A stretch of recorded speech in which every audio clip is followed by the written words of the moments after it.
Sinhala movie කතා YouTube channel එකට ඔයාලා සාදරයෙන් පිළිගන්නවා. 2026 අලුතෙන්ම රිලීස් වුණ රානි මුඛර්ජී කියන අතිදක්ෂ නිළිය රංගනයෙන් දායක වන IMDb 7.5ක ඉහළ අගයක් මේ වෙනකොටත් අරගෙන තියෙන සුපිරිම ඇක්ෂන් ත්‍රිලර් මූවි එකක් වන මර්දානි 3 කියන මූවි එකේ සම්පූර්ණ කතාව තමයි අද මම ඔයාලට අරගෙන ආවේ. SSP ශිවානි කියන්නේ ඕනම මැරයෙක් එක්ක හෝ ඕනම භයානක ගේමකට බැහැලා උන්ව සම්පූර්ණයෙන්ම විනාශ කරලා දාන අති දක්ෂ පොලිස් නිලධාරිනියක්. ඉතින් මේ සැරේ මෙයාට හැන්ඩල් කරන්න වෙන්නේ වයස අවුරුදු 8ත් 9ත් අතර වෙන රුහානි කියන ගෑනු ළමයෙක්ව උස්සපු සෙට් එක හොයාගෙන ඒ ගෑනු ළමයා බේරගෙන එන්න. හැබැයි මේක එච්චර ලේසි වෙන්නේ නැහැ. ශිවානි ගේමට බැහැලා කේස් එක හැන්ඩල් කරගෙන යද්දී අම්මා කියලා යක්ෂණියක් වගේ ගෑණියෙක් මේකට සම්බන්ධයි කියලත් මෙයා හොයාගන්නවා. ඊට පස්සේ අම්මා අල්ලගන්න යද්දී අපි කරකාලා ඇතැරිය වගේ මේ කේස් එක වෙනම පැත්තකට හැරවෙනවා. ඕන්න ඉතින් කොහොම හරි ශිවානි රුහානි කියන ගෑනු ළමයා හොයාගන්නවා. ඒත් එයාව බේරගන්න පුළුවන් වේවිද? නැත්තම් අපි යමු කතාවට. කතාව පටන් ගන්නේ ජිම්ලි කියන වයස අවුරුදු 8ක විතර ගෑනු ළමෙක් එයාගේ යාළුවෝ වන රුහානි කියන ගෑනු ළමයාත් එක්ක සෙල්ලම් කර කර ඉන්න සීන් එකකින්. මේ වෙලාවේදී එකේ ඉඳලා 10ට ගණන් කරන ජිම්ලි ඊට පස්සේ රුහානිව හොයන්න එතනින් එනවා. රුහානි කවුද කට්ටියක් කුස්සගෙන ගිහිල්ලා වාහනයකට දාගන්නව දකින ජිම්ලි එතන තියෙන ගහක් උඩට නැගලා ඒ වාහනයට ගල් වලින් විසි කරලා ගහනවා. එතනින් කට් කරලා අපට පෙන්වන්නේ ශිවානි තවත් භයානක අපරාධ කල්ලියක් අල්ලගන්න ගේමකට බැහැලා ඉන්න සීන් එක. මෙතෙන්දී කල්ලියේ සෙට් එක ගෑනු ළමයින් 20ක් විතර ගෝනි වලින් මුහුණ වහලා තමයි මෙතනට අරගෙන එන්නේ. ඉතින් ඒ කෙල්ලෝ අතර SSP ශිවානිත් ඉන්නවා. මුන් සෙට් එක කරන්නේ ඒ ගෑනු ළමයින්ට මත්ද්‍රව්‍ය පැකට් ගිල්ලවලා ඒ කෙල්ලෝ හරහා ඒ දේවල් ප්‍රවාහනය කරන එක. මෙතන ඉන්න එක කෙල්ලෙක් උන්ගේ එකෙක්ගේ අත විකලා නලලා යන්න හදපු නිසා ඒ කල්ලියේ ලොක්ක ඒ කෙල්ලට කරදර කරන්න හදනවා. මේ සීන් එක දකින ශිවානි එයාගේ පොලිස් කණ්ඩායම සම්බන්ධ කරගෙන හෙමිහිට කියන්නේ කෙල්ලෙකුට කරදරයක් වෙන්න යන්නේ ඒක නිසා ඉක්මනටම මෙතෙන්ට එන්න කියලා. මේ සද්ද ඇහෙන එතන එකෙක් ශිවානි ළඟට එනවා. ඒත් එක්කම ක්‍රියාත්මක වෙන ශිවානි උන් සෙට් එකට හොඳටම නෙලනවා. අන්තිමට උන්ගේ ලොක්කා අර කෙල්ල අපේට අරගෙන ශිවානිට කියන්නේ යටත් වෙන්න කියලා. ඒ වෙනකොටත් එතෙන්ට එන පොලිස් කණ්ඩායමේ ගන්වර් කියන නිලධාරියගේ වෙඩි පහරින් ඌ එතනම ඩවුන් වෙනවා. එතනින් කට් කළා අපට පෙන්වන්නේ තුර්කියේ ඉන්දිය තානාපති කාර් එකෙන් යන ගමන් එයාගේ බින්දත් එක්ක කලබලෙන් කතා කරන සීන් එක. මේ වෙලාවේදී එයා කියන්නේ කලබල වෙන්න එපා. ඒ වගේම මේ කාරණාව කාටවත් දැනගන්නත් තියන්න එපා. මම දැන් එයාපෝට් එකේ ඉඳලා ගෙදර එන ගමන් තමයි ඉන්නේ කියලා. මෙහෙම කතා කරන අතරතුර මෙයා දකින්නේ ශිවානි අර ගහපු සුපිරි ගේම ප්‍රවෘත්තිවල නිවුස් එකක් විදියට යන සීන් එක. ඊට පස්සේ අපට නැවතත් පෙන්වන්නේ ශිවානිව ඉහළ පොලිස් නිලධාරියෙක් විසින් කැඳවන සිද්ධිය. මෙතනදී පොලිස් නිලධාරිය ශිවානිට කියන්නේ බුලන්දරවල පොඩි ගෑනු ළමයෙක්ව පැහැරගෙන තියෙනවා. ඒ ගෑනු ළමයා තුර්කියේ ඉන්දිය තානාපතිගේ එකම දුව. ඒක නිසා ඔයා දැන්මම එතෙන්ට ගිහිල්ලා යාව මුණ ගැහිලා මේ කේස් එක බාර අරගෙන ඒ ළමයව බේර ගන්න ඕන කියලා. හරි මම මේ වැඩේ බාර ගන්නම්. හැබැයි ඉස්සරහට එන්නේ වැසි සහිත කාලයක් නිසා ඒ තැන්වල සාක්ෂි මැකෙන්න පුළුවන්. ඒක නිසා තානාපති මුණ ගැහෙන ඉස්සර වෙලා ඒ සිද්ධිය වුණ තැනට මට යන්න ඕන කියලා. ඒ කියපු විදියට ශිවානි ළඟට යන්නේ ජිම්ලිසා රුහානි සෙල්ලම් කර කර හිටපු තැනට.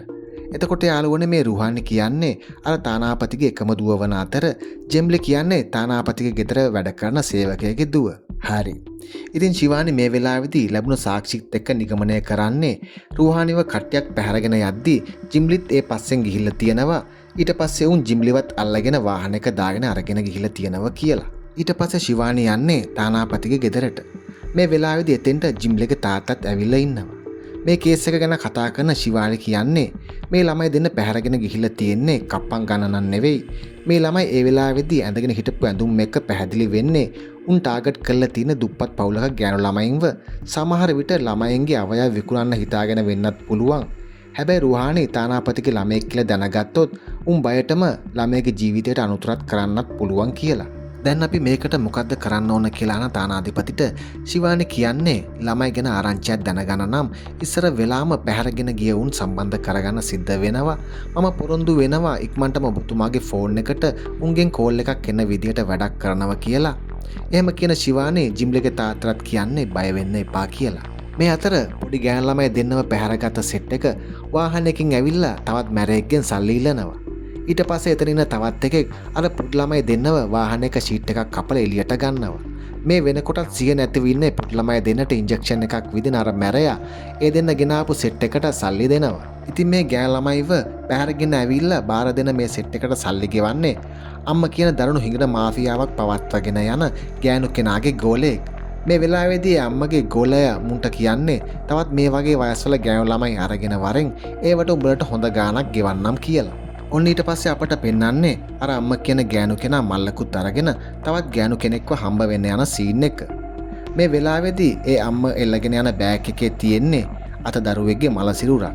ඒ මල සිරුර එතන ඉන්න ගෑනු කෙනාට දෙන අම්මා කියන්නේ මේ දරුවෝ හිඟා කන්න යොදාගෙන ඉඳෙද්දි නැති වෙලා තියෙනවා. මම ඔබට ඒ දවස්වලට හරියන සල්ලි දීලා තියෙනවා කියලා. මොනවා වුණත් තමන්ගේ දරුවෝ මැරුණ දුකෙන් ඉන්න ඒ ගෑනු කෙනාට අම්මා සල්ලි ටිකක් අතට දීලා නැවතත් කියන්නේ වැඩිනුත් එක්ක මෙතන සල්ලි තියෙනවා. ඔබගේ අනිත් දරුවත් ලැබෙන්න කිට්ටු වෙනකොට මම එන්නම් කියලා. ඉතින් ඔයාලට මේ වෙනකොටත් තේරෙනවා ඇතිනේ මේ අම්මා කියන ගෑනු කෙනා කොච්චර දරුණු හිතක් තියෙන ගෑණියෙක්ද කියලා. ඒක නිසා මම මෙතන ඉඳලා මේ අම්මා කියන ගෑනු කෙනාට ඒ නම පාවිච්චි කරන්නේ නැතිව අමා කියලා කියන්න. එතනින් කට් කරලා අපට පෙන්වන්නේ ටීවී එකේ නිවුස් එකක් විදියට මේ පැහැර ගැනීමේ සිද්ධිය ගැන තානාධිපති කතා කරන සීන් එක. මේ වෙලාවේදී මෙයා ජනතාවට කියන්නේ තමන්ගේ දුවවන රුහානේ අතුරුදහන් වෙලා තියෙනවා. ඒ ගැන කවුරු හරි තොරතුරක් දන්නව නම් ඒ පුද්ගලයාට කෝටි 2ක මුදලක් දෙනවා කියලා. ඉතින් මේ වෙලාවේදී කඩේක කෑම කන ගමන් ඉන්න අර ළමයි පැහැරගත්ත සෙට් එක මේක දකිනවා. අමා කියන ගෑණිගේ හැටි මුන් සෙට් එක දැනගෙන හිටියත් සල්ලි වලට තියෙන කෑදරකම නිසා මුන් සෙට් එක තීරණය කරන්නේ නැවත ගිහිල්ලා තානාධිපතිගේ දුව උස්සගෙන ඇවිල්ලා අර කෝටි 2ක මුදල අරගන්න. මේ වෙනකොට කෙල්ලෝ දෙන්න හිර කරගෙන තැනට එන තවත් මිනිස්සෙක් මේ කෙල්ලෝ දෙන්නගෙන් ලේ සාම්පල් දෙකක් බලෙන්ම අරගෙන ඒකේ රිසල්ට් එක බලලා අමාගේ ගෝලයට කියන්නේ පොඩි එකී නෙගටිව් ලොකු එකේ නම් පොසිටිව් කියලා. ඒ කියන්නේ රුහානි පොසිටිව් කියලා. මේ නෙගටිව් පොසිටිව් කියන එකේ කතන්දරේ මොකක්ද කියලා අපි කතාවේ ඉදිරියේදී බලමු. මේ විදියට වැඩ කටයුතු සිද්ධ වෙගෙන යද්දී අර පැහැර ගැනීමේ සෙට් එක මෙතනට ඇවිල්ලා අමාගේ ගෝලයටත් හොඳටම ගහලා රුහානිව අරගෙන යනවා. මේ වෙනකොටත් රුහානි තානාධිපතිගේ දුවෙක් කියලා දැනගන්න අමා එතන ගෝලයට කෝල් එකක් ගන්නවා. අමාරුවෙන් වගේ ඇවිල්ලා කෝල් එක ආන්සර් කරන ඒ ගෝලයා අමාට කියන්නේ උන් ඇවිල්ලා රුහානිව අරගෙන ගියා කියලා. එතකොට උඹ අර පරීක්ෂණේ උන් දෙනට කරාද කියලා අහන අමාට ගෝලයා කියන්නේ පොඩි කෙල්ල නෙගටිව් ලොකු කෙල්ල නම් පොසිටිව් කියලා. මේක දැනගන්න අමා ගෝලයට කියන්නේ රුහානි පොසිටිව් නිසා පැය 98ක් ඇතුළත කොහොම හරි එකව හොයාගෙන ඉවරයක් කරන්න ඕන නැත්නම් අපේ සේරම ප්ලෑන් විනාශ වේවි කියලා. ඔන්න ඊට පස්සේ ශිවානි බලාපොරොත්තු වුණ විදියටම පැහැර ගැනීමේ කල්ලියේ ලොක්කා රුහානිගේ තාත්තට කෝල් එකක් ගන්නවා. මේ වෙලාවේදී ශිවානි ඇතුළු පොලිස් කණ්ඩායම ඒ ඇමතුම ට්‍රැක් කරන ගමන් තමයි ඉන්නේ. ෆෝන් එක ආන්සර් කරන රුහානිගේ තාත්තට ඌ කියන්නේ උඹගේ දුව දැන් ඉන්නේ මගේ ළඟ. ඒක නිසා කෝටි 2ක මුදලත් අරගෙන හෙට රෑ 7 වෙනකොට ස්ටේෂන් එකට එන්න ඕන කියලා. මට රුහානිගේ කටහඬ අහන්න ඕන කියලා තානාපති කිව්වත් ඒ වෙලාවේ දුන් ඒක කරන්නේ නැති නිසා එයා ෆෝන් එක කට් කරන්නේ දුගේ කටහඬ අහන්නේ නැතුව උඹට සතයක්වත් දෙන්නේ නැහැ කියලා. උන් හිටපු පොට් එකෙන් එළියට ඇවිල්ලා මේ කෝල් එක ගත්ත නිසා උන් නැවතත් ඒ පොට් එකට ගිහිල්ලා රුහානිගේ තාත්තට කෝල් එකක් අරගෙන දුගේ කටහඬ අහන්න සලස්සනවා. ඒ වෙනකොටත් ශිවානිගේ අනුදැනුම මත උන් හිටපු තැනට පොලිස් කණ්ඩායමක් යවුවත් උන් එතන ෆෝන් එක තියලා මාරු වෙන සමත් වෙනවා. ඒ වගේම පැත්තකට වෙලා උන්ගේ පොට් එකට ආපු පොලිස් කණ්ඩායම දිහා හැගාගෙන හිටපු මුන් සෙට් එකේ ලොක් අනිතුන්ට කියන්නේ හෙට ස්ටේෂන් එකේදී උන්ගේ සල්ලිත් අරගෙන කෙල්ලක් දෙන්නේ නැතිව එන්න ගේමක් ගහන්න ඕන කියලා.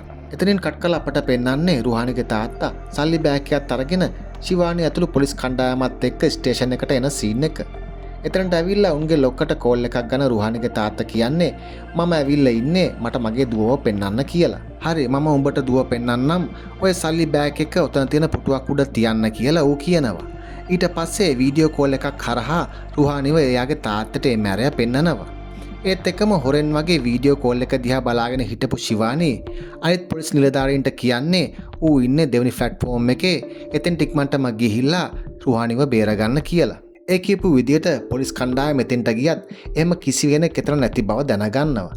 අන්තිමට වෙච්ච වැඩේ තේරුම් යන ශිවානි කට්ටියට කියන්නේ උන් අපට පෙන්නලා තියෙන්නේ කලින් රෙකෝඩ් කරපු වීඩියෝ එකක් කියලා. ඒත් එක්කම තවත් පුද්ගලෙක් ඇවිල්ලා අර සල්ලි බෑග් එකත් අරගෙන එතනින් දුවලා යනවා. මේක දකින ශිවානි උගේ පස්සෙන් පන්නනවා. සල්ලි බෑග් එක වෙනත් පැත්තකට විසිකරන ඒ පුද්ගලයා එතනින් ඉස්සරහට යද්දී ශිවානි ඌව අල්ලගන්නවා. ඒත් එක්කම ඒ වෙලාවේදී ඩියුටි කරන ෆාතිමා කියන පොලිස් කොස්තාපර් වලිය දකින්නේ රුහානි ඇදගෙන වාහනයක් ළඟට යන මේ මැරයන් දෙන්නව. උන් දෙන්නගේ ළඟට ෆාතිමා කෑ ගහගෙන දුවගෙන ගියත් පිටිපස්සෙන් ආපු අනිත් එක ෆාතිමාගේ ඔළුවට පාරක් ගහලා සල්ලි බෑග් එකත් අරගෙන එතනින් පැන ගන්නවා. එතනින් කට් කළා අපට පෙන්වන්නේ ශිවානි අල්ලගත්තු අර මැරයට පොලිසියෙන් හොඳටම නෙලන සීන් එක. ඊට පස්සේ එතනට එන ශිවානි උට කියන්නේ උඹටත් කෙල්ලෙක් ඉන්නවා ඇති. අඩුම ගානේ අම්ම කෙනෙක්වත් ඉන්නවා ඇතිනේ. ඒක නිසා අපේ සාක්ෂිකාරයෙක් වියන් එහෙම වුණොත් උඹට ටික කාලයකට පස්සේ එළියට එන්න පුළුවන් කියලා. ඊට පස්සේ මූ කියන්නේ අපි වැඩ කරේ අමා කියන ගෑනු කෙනෙක්ට. එයාට තමයි මේ කෙල්ල දෙන්නත් ගෙනල්ලා දුන්නේ. අන්තිමට ලොකු කෙල්ල දුන්නොත් කෝටි දෙක මුදලක් දෙනවා කිව්ව නිසා අපි නැවතත් ඒ කෙල්ලව අරගෙන ආවා. අනිත් කෙල්ලව නම් දැනට අපේ ළඟ නැහැ කියලා. තවදුරටත් ශිවානිගේ ප්‍රශ්න කිරීම මත මේ මිනිහා කියන්නේ අපේ ලොක්ක සූදු වලට ඇබ්බැහි වෙලා ඉන්නේ. ඒකට ගියාම එයාට කොච්චර සල්ලි තිබුණත් මදි කියලා. මේ විස්තරය දැනගන්න ශිවානි හැම සූදු පොලකටම වගේ පොලිස් නිලධාරියෙක් සිවිල් පිට යවන්නේ කප්පම් විදියට ලබා දුන් මුදල් නෝට්ටුවක් ඒ කොහෙන් හරි හොයාගන්න පුළුවන් වෙයි කියලා අදහසින්. ඊට පස්සේ ෆාතිමා කියන පොලිස් කොස්තාපල්වරිය මුණ ගැහෙන්න යන ශිවානි එයාගෙන් අහන්නේ අර වෙලාවේදී රුහානිව පැහැරගෙන ගිය දෙන්නව දැක්කොත් අඳුරගන්න පුළුවන්ද කියලා. ඔව් පුළුවන් කියන ෆාතිමාගෙන් ශිවානි නැවතත් අහන්නේ අපිට උන්ව අල්ලගන්න උදව් කරනවද කියලා. ඔන්න ඒ අතරතුර අමා අර ජිම්ලි කියන ගෑනු ළමයව බලන්න එතෙන්ට එනවා.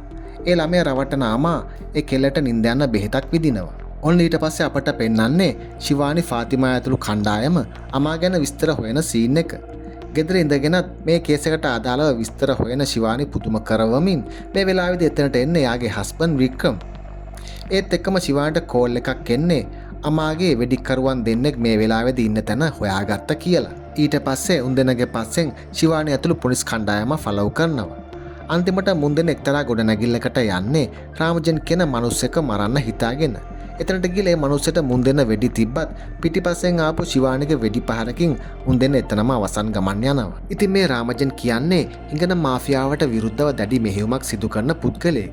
මේ හේතුව නිසා මෙයාට ගොඩක් කාලෙක ඉඳන් මරණ තර්ජන වලටත් මුහුණ දෙන්න සිද්ධ වෙලා තියෙනවා. මේ වෙලාවේදී ශිවානි මුණ ගැහෙන රාමජන් කියන්නේ මේ වෙනකම් මාව බේරගන්න පොලිසියෙන් ඇවිල්ලා නැහැ. අද ආපු එකට ස්තුතියි කියලා. තවදුරටත් ශිවානිට තමන්ගේ විස්තර කියන රාමජන් එයාගේ කතක් පෙන්නලා කියන්නේ මේක බොරු වතක්.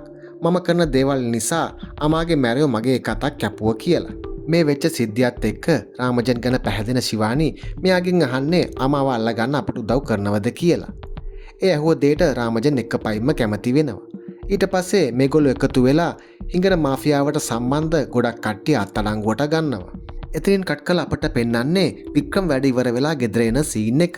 ගෙදර කාමරය ඇතුළට එන වික්‍රම් ශිවානි කියලා කතා කරනවා. හැබැයි ඒ වෙලාවේදී එතන ඉන්න ශිවානි නෙවෙයි අමා. අමා තමන්ගේ ගෙදර හොයලා තියෙනවා කියලා දැනගත්ත ශිවානි ඉක්මනටම ගෙදරට එනවා. ඒ අනකොටත් අමා ශිවානිගේ ගෙදර පුටුවක වාඩි වෙලා තමයි ඉන්නේ.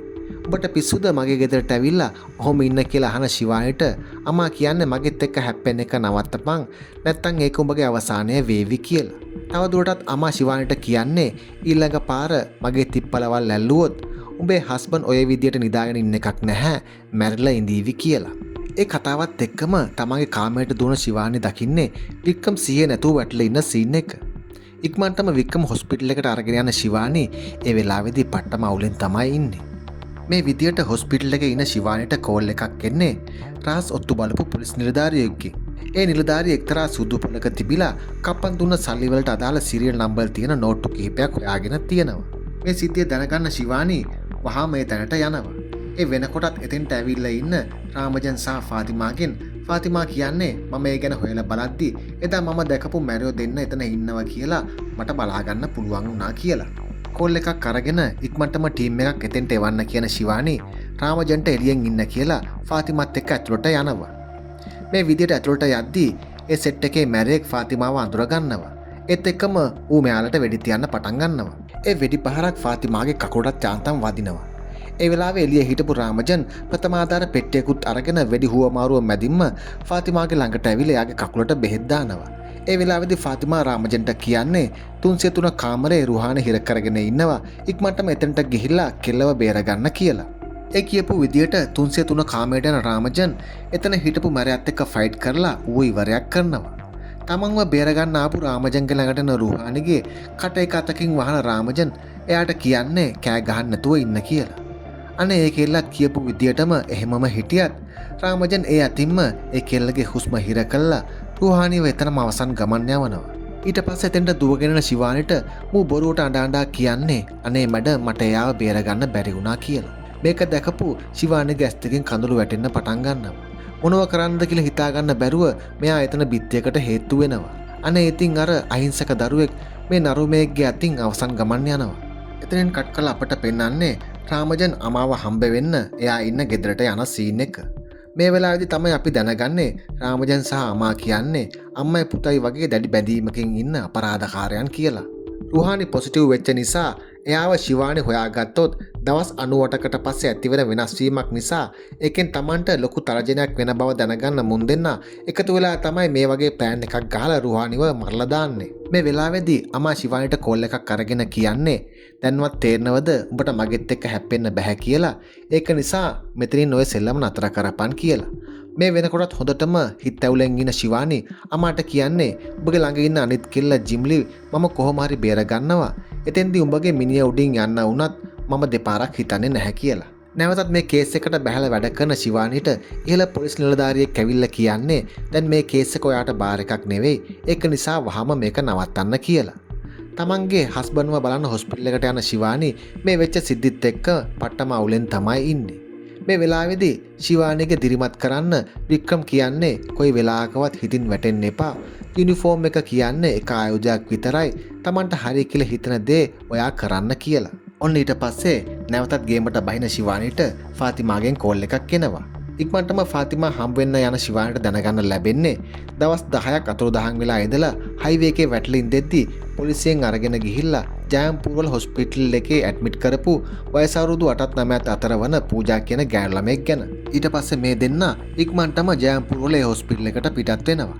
ඒ වෙලාවේදී ශිවානිට එතන ඉන්න ડોක්ටර් මාර්ගෙන් දැනගන්න ලැබෙන්නේ ඒ පූජා කියන ගෑනු ළමයාට ගැප් පිළිකාවක් තියෙනවා කියලා. හැබැයි මේ වයසේ ගෑනු ළමයෙකුට එහෙම දෙයක් වෙන්න විදියක් නැහැ කියලත් ඒ ડોක්ටර් මෙයාලට කියනවා.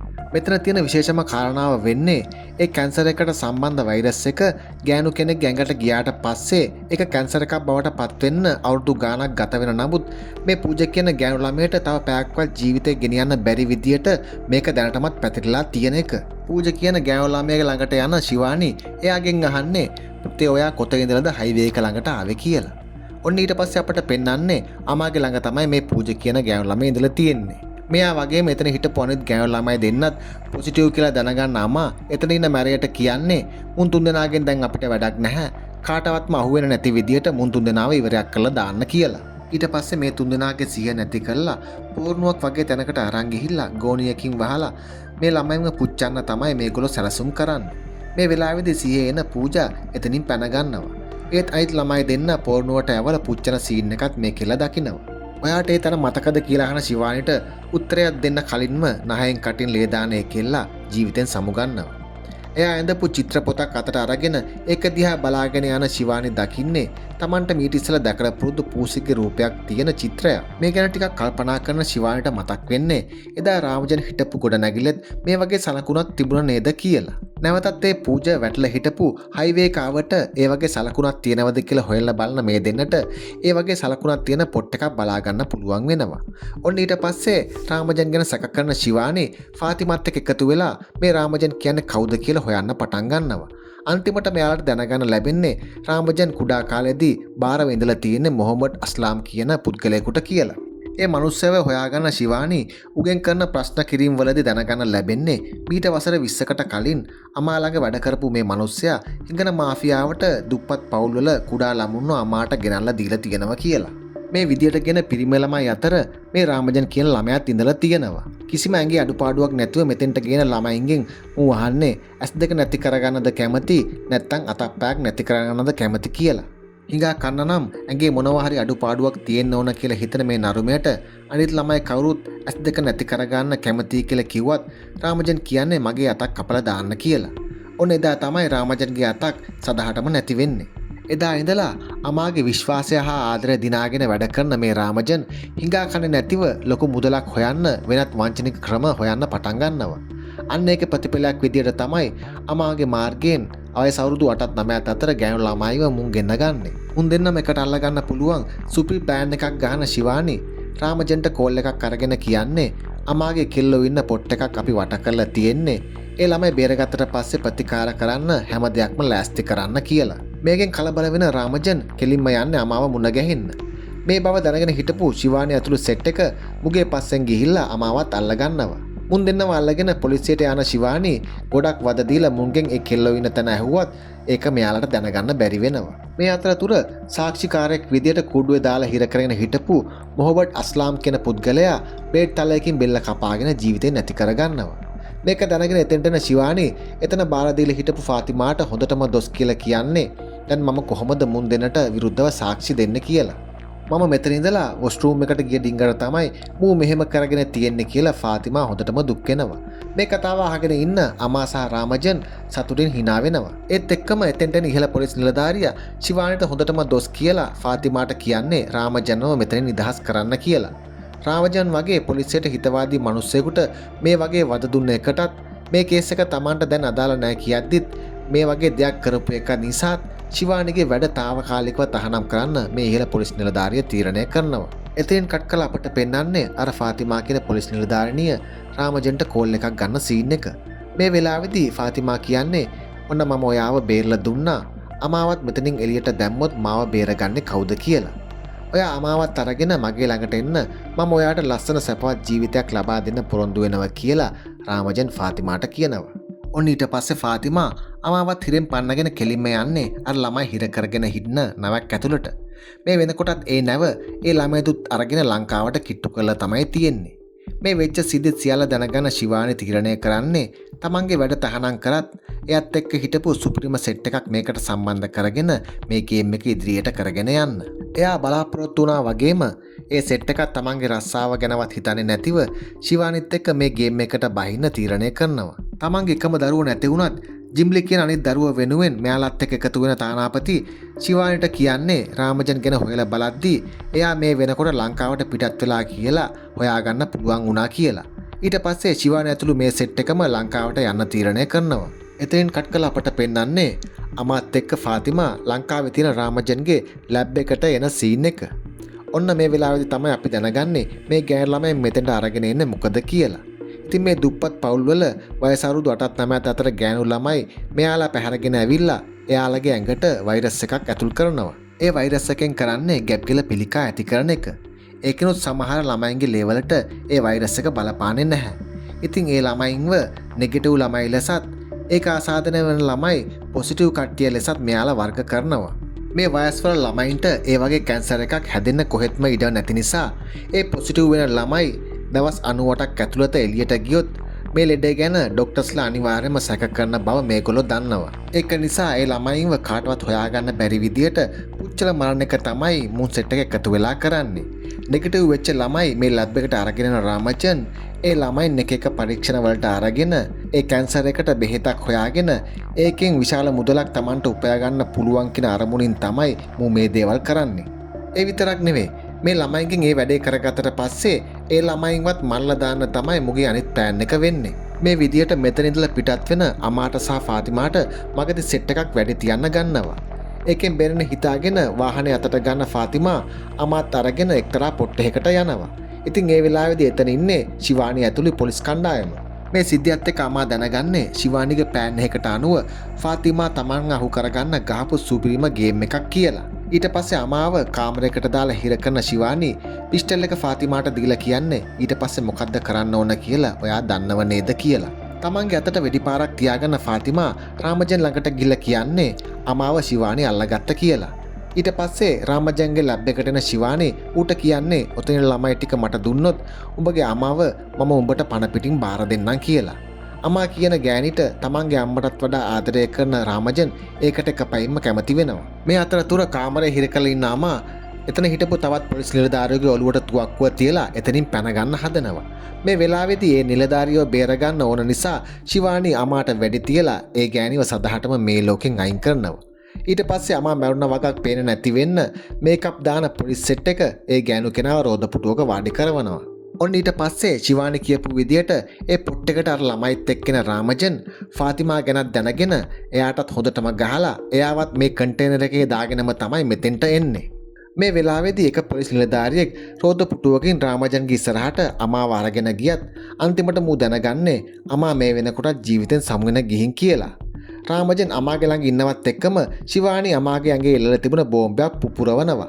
ඊට පස්සේ රාමජංග ළඟට යන ශිවානි ඌට දම්වැලකින් තරු පේන්නම නෙලන්න ගන්නවා. කාටවත්ම වරදක් නැති මේ අහිංසක ළමයි මරලා දාන මේ නරුමයට ඌ හදපු වෛරස් එකම ඇඟට විදින ශිවානි උගේ බෙල්ලට දම්වැලක් දාලා ඇදගෙන යන ගමන් කියන්නේ උඹ දැන්ම මැරෙන්නේ නැහැ. තව ටික දවසක් විඳවල තමයි මැරෙන්නේ කියලා. එතනින් කට් කළ අපට පෙන්වන්නේ අර ඉහළ පොලිස් නිලධාරියා ශිවානිගෙන් සමාව ගන්න සීන් එක. ඒ වගේම එයාගේ බලතල තවත් වැඩි කළා තමයි නැවතත් මෙයාව රාජකාරියට වාර්තා කරන්නේ. ඔන්න ඔය විදිහට කතාව අවසාන වේගෙන යද්දී අවසන් හුස්ම අදින රාමජන් ළඟට එන ශිවානි ඌට කියන්නේ උඹ වගේ එවුන් මේ ලෝකේ ගොඩක් හිටියත් මම වගේ අයත් ඊට වැඩිය මේ ලෝකේ ඉන්නවා කියලා. ඒත් එක්කම රාමජන්ගේ හුස්මත් නවතිනවා. ඉතින් ඔයාලට මේ කතාව හොඳයි කියලා හිතෙනවා නම් අනිවාර්යයෙන්ම ලයික් එකක් දාන්න. සිංහල මූවි කතා YouTube channel එක subscribe කරලා තියාගන්න. ඔයාලගේ අදහසක් කියලා කමෙන්ට් එකක් දාන්නත් අමතක කරන්න එපා. එහෙනම් ඔයාලට සුබ දවසක්.